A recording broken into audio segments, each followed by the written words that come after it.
A poem is a sea you'd like to swim in, but the salt enters your eyes, the waves seek to drown you, but you persist in reading the lines.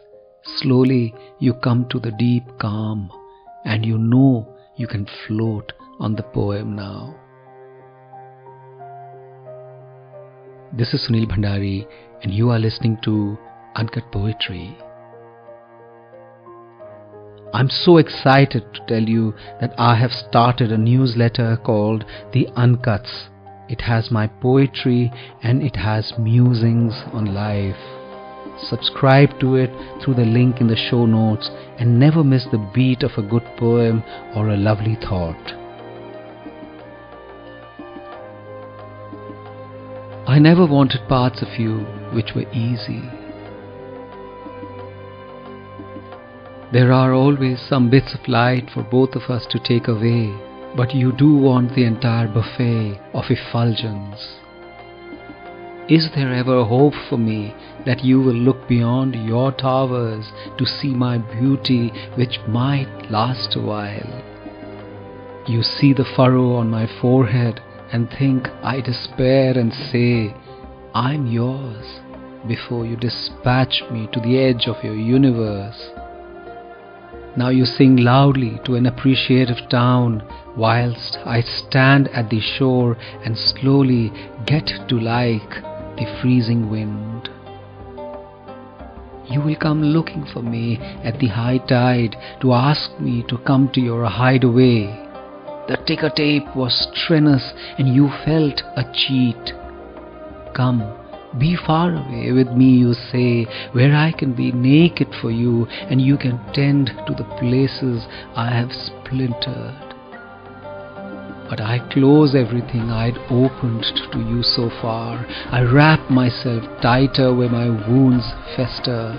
I say I don't want to be torn between you and you, you and me and me. Go, be far away without me. I never wanted parts of you which were easy, and I didn't wish to be taken easily either. Go to your town and your towers, your ticker tape, your accolade. There's a bandit and a song hidden there. Sway, but without me.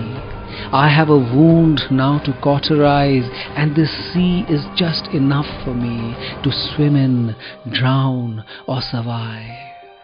Sway, but without me. I have a wound to cauterize, and the sea is just enough for me to swim in, drown, or survive.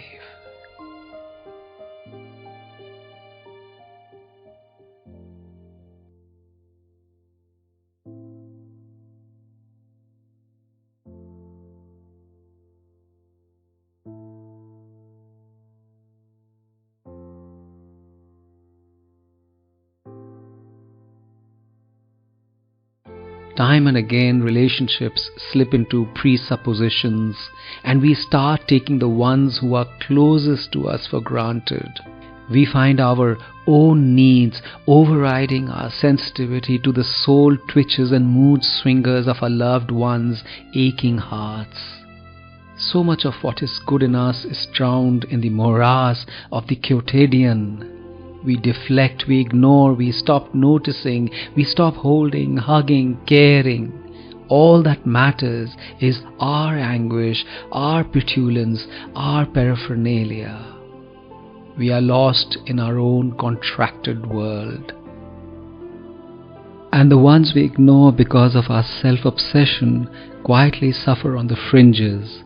We fret and we wonder what went wrong, till the realization sinks in that though we profess to love somebody, we are only in love with ourselves. We then realize that much of life's meaning and often our own worth is derived from others. We understand ourselves better through the wisdom of others. Our arrogance is softened when we encounter the simplicity of the truly wise.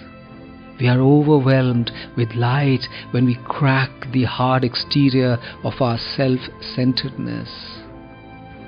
When we draw people we profess to love towards ourselves only when our lives are buffeted by freezing winds, or when we realize that the world's adulation is a fickle being, we stand the danger of being rebuffed in turn. Nothing is static in the universe, not even love. And as we pass from one mirror to another, we finally come to one which is cracked. And in the tragedy of this realization lies the irrevocability of love which has given up.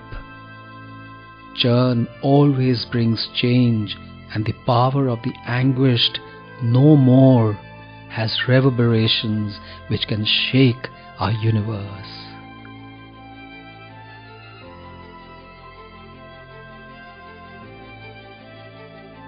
This is Sunil Bhandari, and you were listening to Uncut Poetry. I'm so excited to tell you that I have started a newsletter called The Uncuts. It has my poetry and it has musings on life. Subscribe to it through the link in the show notes and never miss the beat of a good poem or a lovely thought. If you liked what you heard, rate me on Spotify and leave a comment on Apple Podcasts. And if you loved this episode, do share it with someone you love. See you next week.